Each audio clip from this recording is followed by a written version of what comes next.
నేను fourth month అండి ఇది జాయిన్ అయ్యి ఆల్రెడీ ఇదివరకు 8 మంత్స్ 6 మంత్స్ అట్లా చేశాను. బట్ మధ్యలో బ్రేక్ వచ్చింది. ఆమ్, నేను మెయిన్ మీతో జాయిన్ అయినప్పుడు కూడా చెప్పాను, నా ఎక్కువ టైర్డ్నెస్ ఉంటుంది, డే అంతా యాక్టివ్గా ఉండట్లేదు. మెయిన్ ఇదివరకు చేసినప్పుడు బాగానే యాక్టివ్గా ఉండేది అని. నాకు మెయిన్ ఆ ప్రాబ్లం కొంచెం రిజాల్వ్ అవుతుందండి. అంటే డే అంతా ఊరికే టైర్డ్నెస్ వస్తుంది, బయట ఎక్కువసేపు నుంచున్నా కొంచెం టైర్డ్నెస్ గా ఉండేది. చేసిన రోజు అయితే యాక్టివ్ గా ఉంటుంది and I'm in the process of resolving that issue. And constipation కూడా, నాకు డైజెషన్ ఇష్యూస్ చాలా ఉన్నాయి అండ్ కాన్స్టిపేషన్ ప్రాబ్లం కూడా, అది కూడా స్లోగా రెక్టిఫై అవుతుందండి. And it takes time but it is slowly rectifying. Yeah, constipation కి నేను చెప్పాను కదా, మన ఫుడ్ హ్యాబిట్స్ అనేవి కొద్దిగా చేంజ్ చేసుకోవాలి.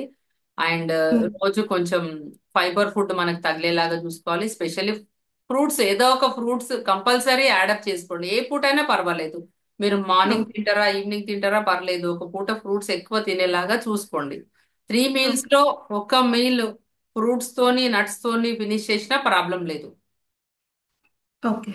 ఒక మీల్ అట్లా చేసుకుంటే మీకు నెక్స్ట్ డే ఫైండ్ అవుట్ చేయండి, చాలా ఫ్రీగా మోషన్ అవుట్ అయిపోతుంది మీకు. ఓకే. లేదంటే స్ప్రౌట్స్, స్ప్రౌట్స్ కూడా మీరు ఎలా చేయండి అంటే, మీరు మార్నింగ్ తింటే మొలక పెద్దగా వచ్చేలాగా చేసుకొని ఫుల్ గా తినండి. ఇన్నైనా పర్వాలేదు, మీ యాడప్ టు యువర్ బ్రేక్ఫాస్ట్ అయినా నో ప్రాబ్లం. అదే మొత్తం తినాలి అని ఏం లేదు, కొంచెం తీసుకున్నా కూడా దాని డిఫరెన్స్ అనేది ఉంటది.